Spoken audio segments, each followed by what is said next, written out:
glory days at the stick. From who's got it better than us to brick by brick. It's always the 49ers way, from off-season to game day. Yeah, we talk back. It's the 49ers Cutback.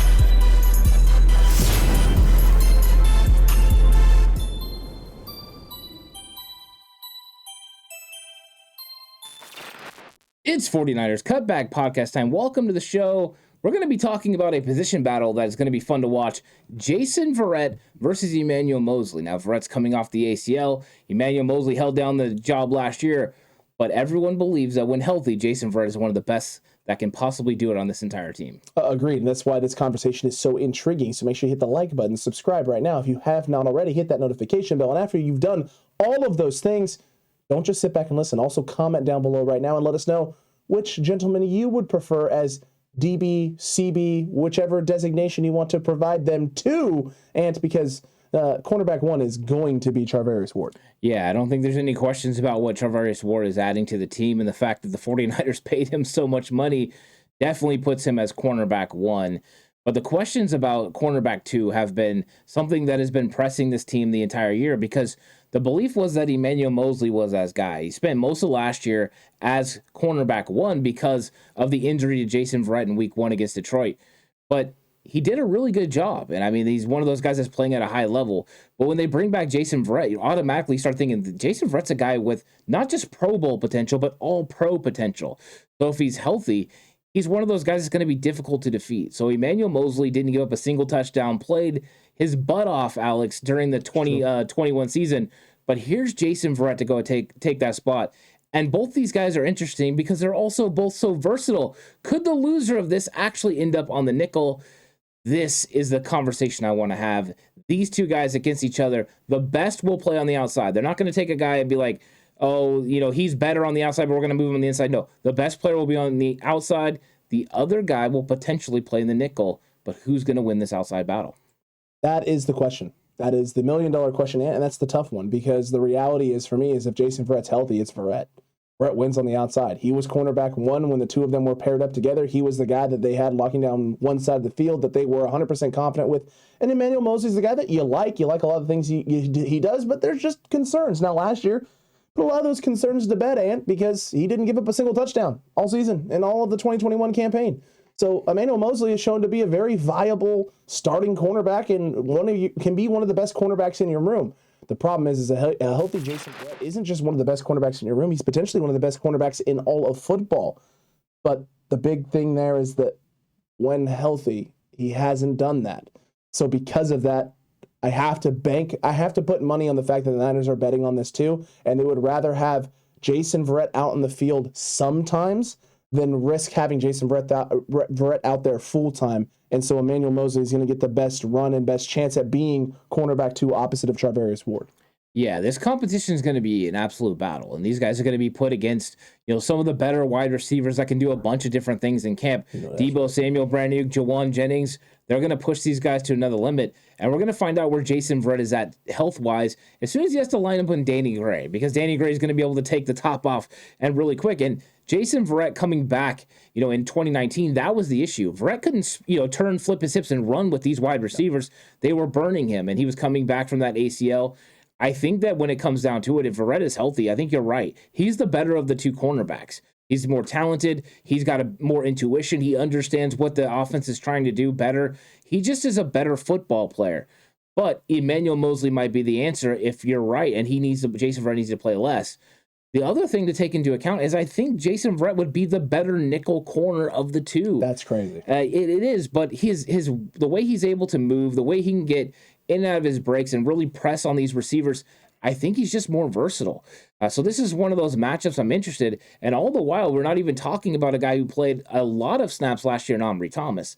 So I wonder, Alex, and I'm going to throw this at you, with this competition between Verrett and Emmanuel Moseley, how much of this is going to be an outright winner, somebody starting, the other's playing 70%, and how much is going to be these guys, one of them is a starter, but these guys kind of blend some of the times that they play, and maybe both of them play like 80% of the time? I think that is the more likely scenario of everything that has been pitched with these two gentlemen, one being set on the outside full-time, one being set in the nickel full-time. You may just have games where a team has speed. They just have speed at the wide receiver position, top to bottom. And you may be sitting there, if you're Kyle Shanahan and D'Amico Ryans, going, hey, you know what? This is Verrett's game. Verrett's healthy. He can keep up with these guys. We got him and Ward on the outside there. We'll throw Moseley in the slot. But you know what? Maybe we just, if they got two speedy wide receivers split out, it's Moseley and it's not Moseley, excuse me, it's Verrett and it's Ward. Like, you two are out there. You're handling the speed guys, and we'll sprinkle in Moseley where we need him to, and he can play in the slot, and the other two can follow a guy around if need be. You may also have situations where you got more physical wide receivers, and you know what? I love Jason Verrett, and I think he plays physical, but Emmanuel Moseley has shown, throughout his time in San Francisco, he has some of his best games playing against physical wideouts. He does. I think you're right. I think both these guys are physical, and the one thing that they bring is they're both good tacklers. Yes. That was an area where sometimes the 49ers had some struggles last year, but Charvarius Ward, really good tackler. Both of these guys, really good tacklers. Having those three guys together, could be a dynamite cornerback room. Not only can they cover, but they can also bring it to you and tackle. They're all very smart. They're all very seasoned. They understand what offenses they're trying to do. To me, it's the makings of a really good group. But first, you have to figure out who's going to, start opposite of Charvarius Ward out of these two. I think we both believe right now, as far as skill set wise, Jason Verrett makes the most sense. But finding a role in which both of them play could be the best scenario for the 49ers. The only other question I would have is, will Jason Verrett actually be ready when we go into training camp?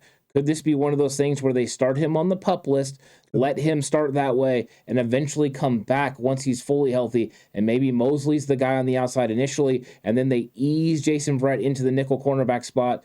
It could be something that they do, and it's something to monitor as we get closer, because we know we haven't seen Jason Verrett really do anything football-wise since he got hurt in Detroit. Look, I think that would be the smartest play also, because if you trusted Ambry Thomas enough last year at the end of the year to roll with Ambry Thomas and not make another decision, go a different way, turn to Dante Johnson, like, you didn't do those things. So you trust him enough then. Why not trust him now? Why not let him go into camp and battle here early and see what he's got while you let Jason Verrett rest and get 100% healthy? Maybe you feel like that is, a good option or the best option for the 49ers. Maybe they feel that way, knowing that once Verrett is good to go, that, hey, we have that and we can make the tough decision down. That's the future 49ers problem. That's not our problem right now. Let's keep Verrett healthy. Let's give him time to recoup and recover. And let's see what the young guys got, because maybe that is something they feel Ambry is closer than maybe they initially anticipated or expected. So that'll be something to keep an eye on too. But again, that's all going to come down to Verrett's health. If Verrett's healthy, like healthy, 100% come training camp, there's not going to be a PUP list. I don't think they're going to risk that. They're just going to put the best players out there and let the chips fall where they may. I agree. If he's healthy, you're rolling with him. You're letting him go out there and compete. Is there any chance that Ambry Thomas throws himself into the mix and is able to possibly start over either one of these guys? My head says no. Because I saw Ambry last year. I know what Jason Verrett is. I know what Emmanuel Moseley is. He isn't either of those. He's not close. And there's nothing wrong with that, Ambry Thomas. It's okay that you're not Jason Verrett and Emmanuel Moseley. I didn't expect you to. This gentleman here didn't expect you to. Not many fans expect you to be that. You were supposed to have time. So I'm fine with him having time.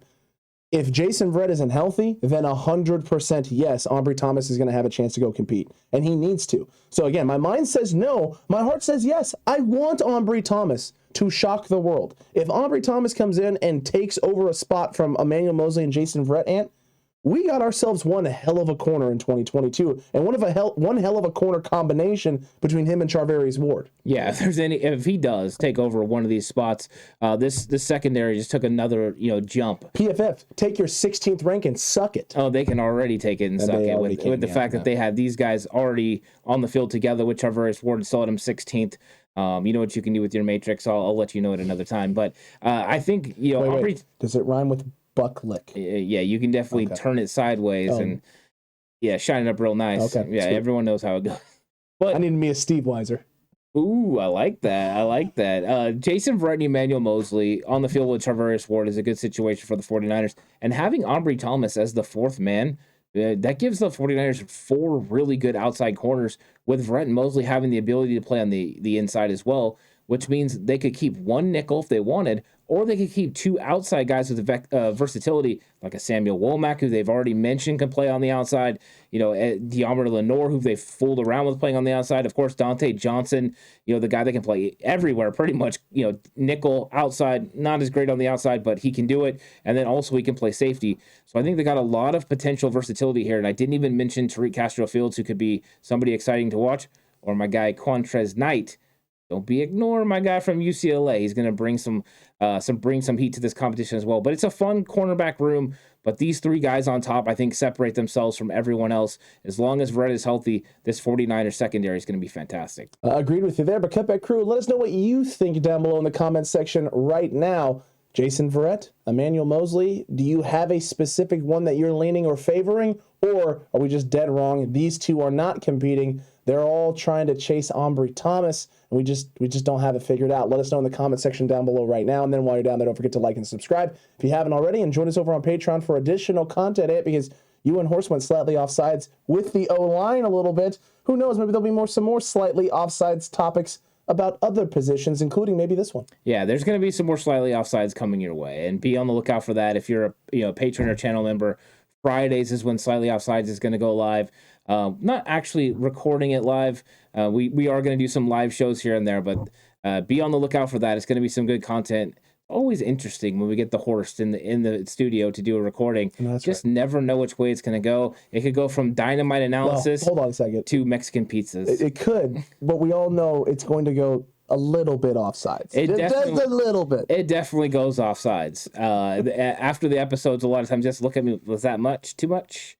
So that's why it's behind the paywall, people. It's fine. It's safe behind the paywall, right? Where it can't be demonetized and YouTube get mad at us for things because it's behind the paywall. Yeah. No adverts, no advertisements. You're welcome, YouTube. We're doing you a favor.